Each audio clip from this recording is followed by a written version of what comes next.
Welcome to CritterboxTV. Today we're going to be talking about boas.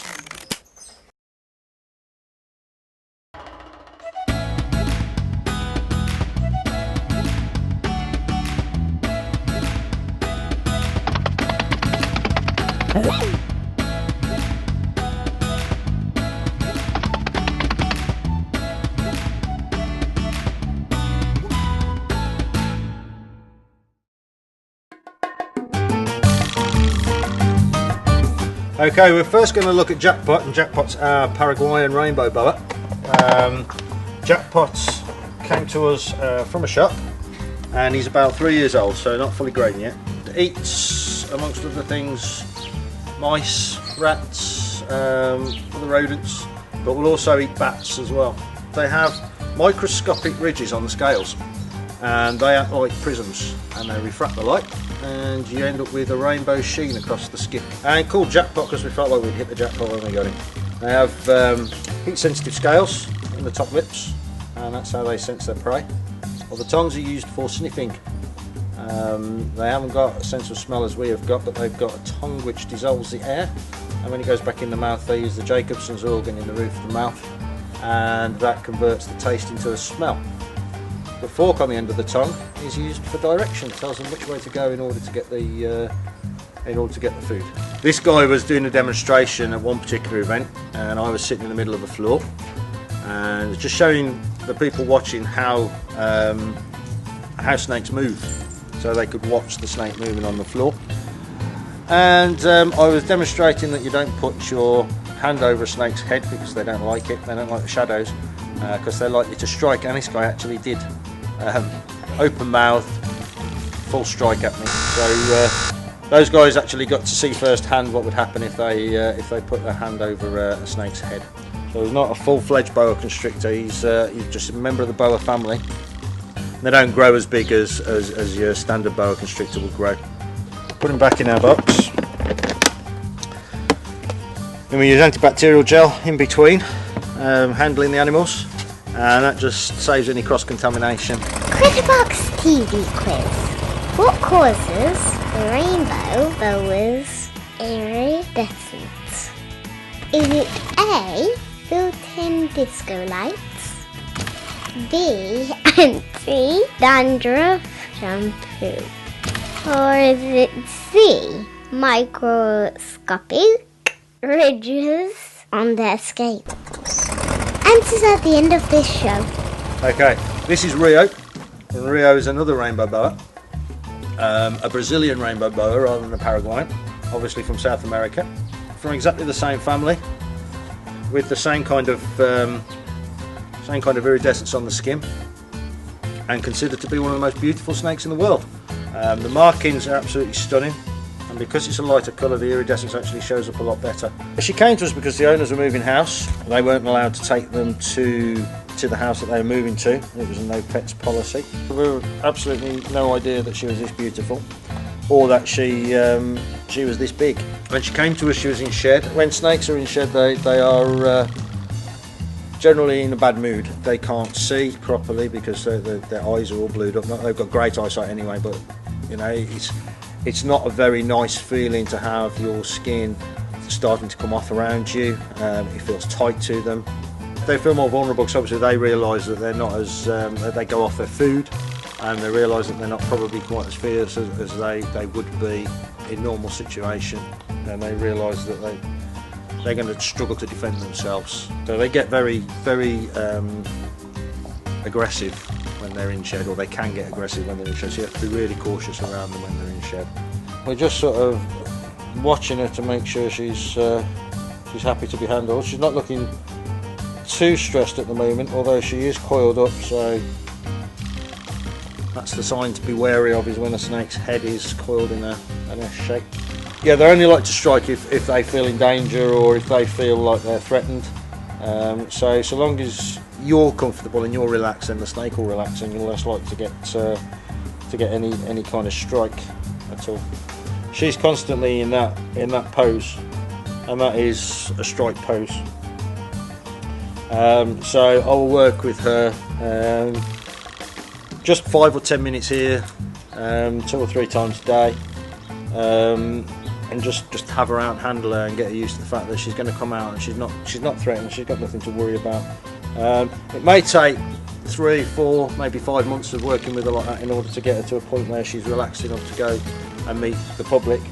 It may be that she never gets there and she just remains a pet, but we don't rehome any of our animals. They'll all be kept until they die for their natural life.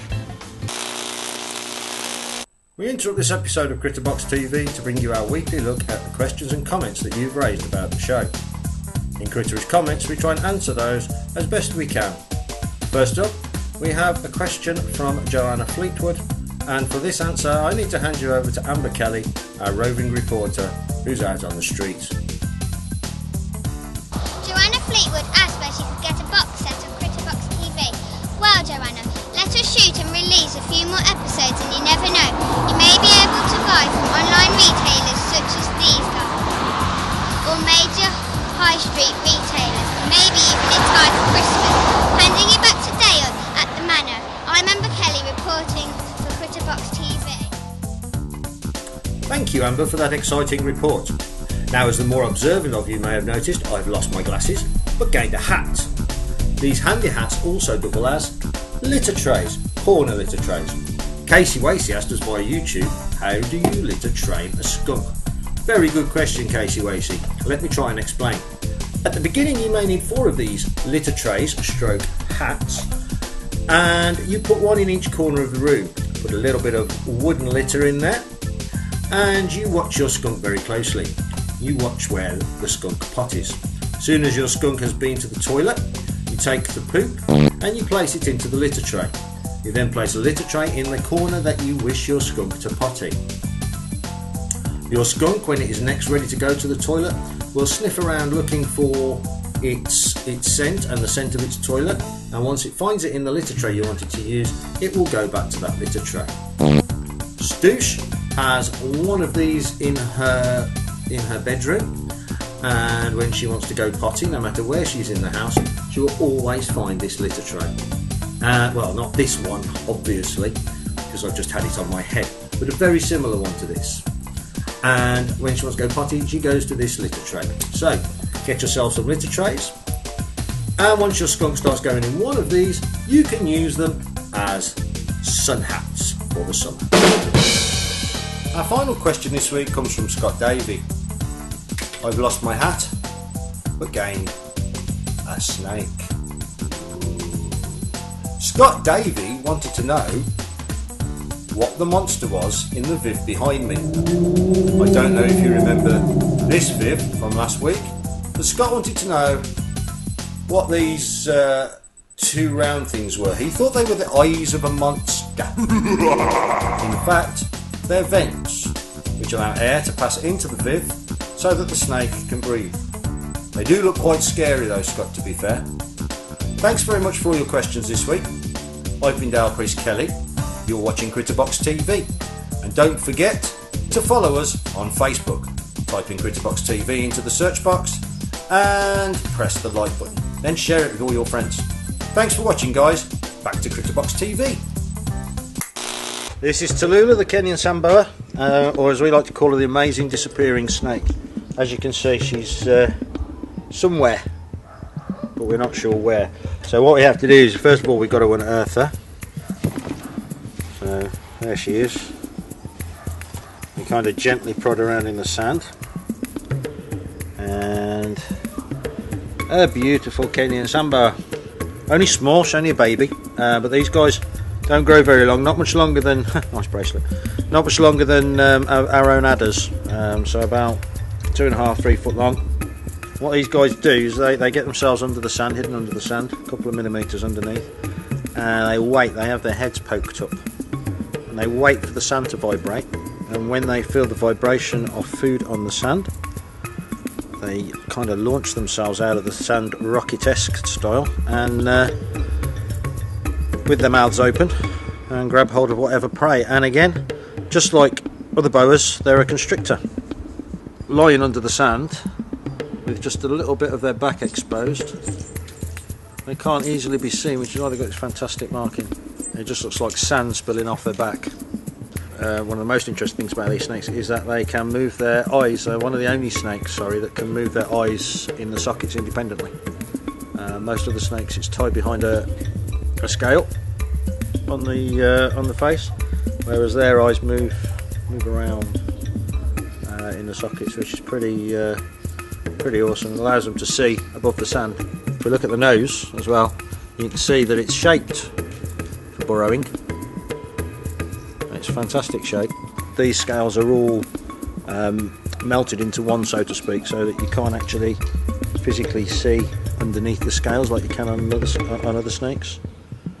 It all helps stop the sand getting in between the scales and hurting them. She's called Tallulah. She's named after the Tori Amos song Tallulah. Fingers crossed. Let's hope she does it. There she goes.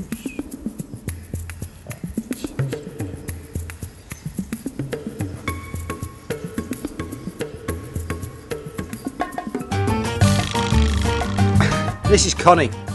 Connie is a common boa constrictor from South America, and she is classed as a baby at the moment. She's about 3 years old and she's about 6 foot long. She will grow to almost twice that length by the time she's fully grown, so another 3 or 4 years and she will be at about 12 feet long with rather a thick girth. Oh, boa constrictors are very popular.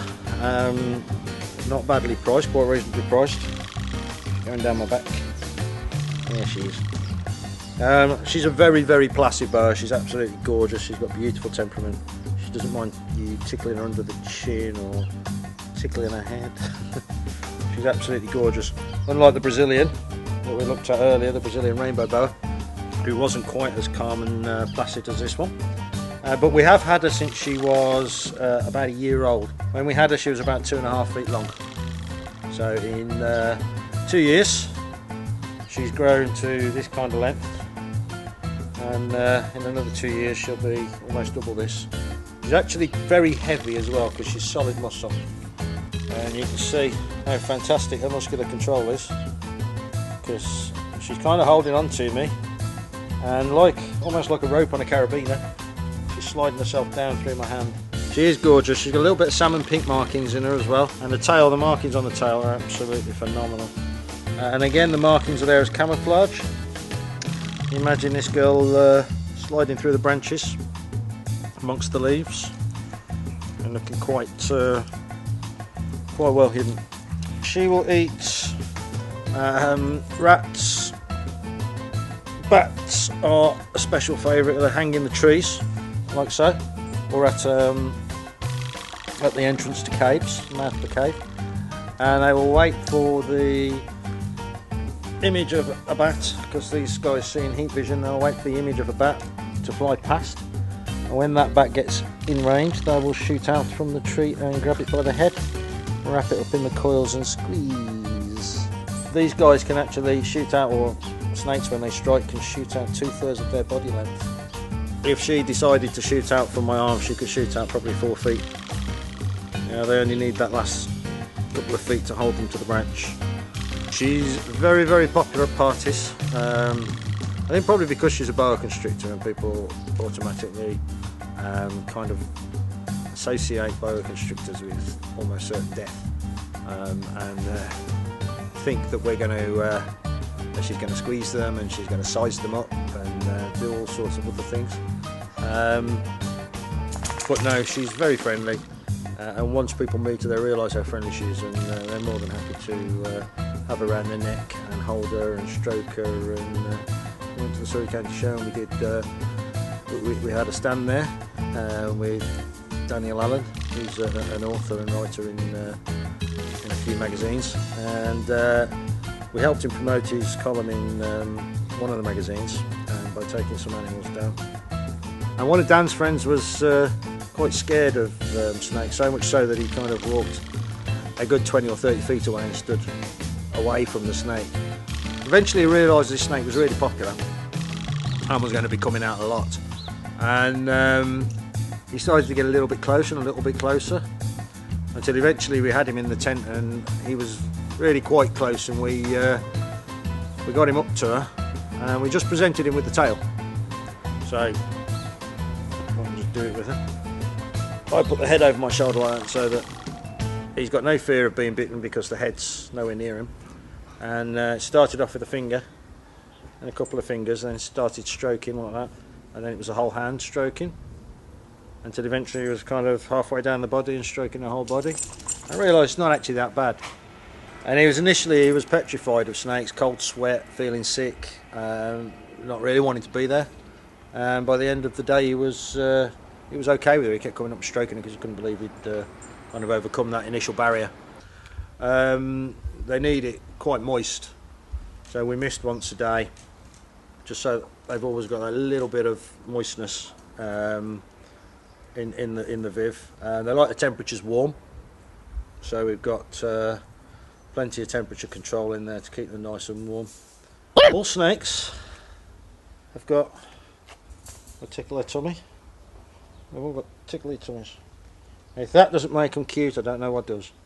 CritterboxTV TV quiz. We asked you, what causes the rainbow boa's iridescence? And the answer is C. Microscopic ridges on their scales. Thank you. Don't forget to comment on Facebook. Thank you for watching. Bye bye everyone.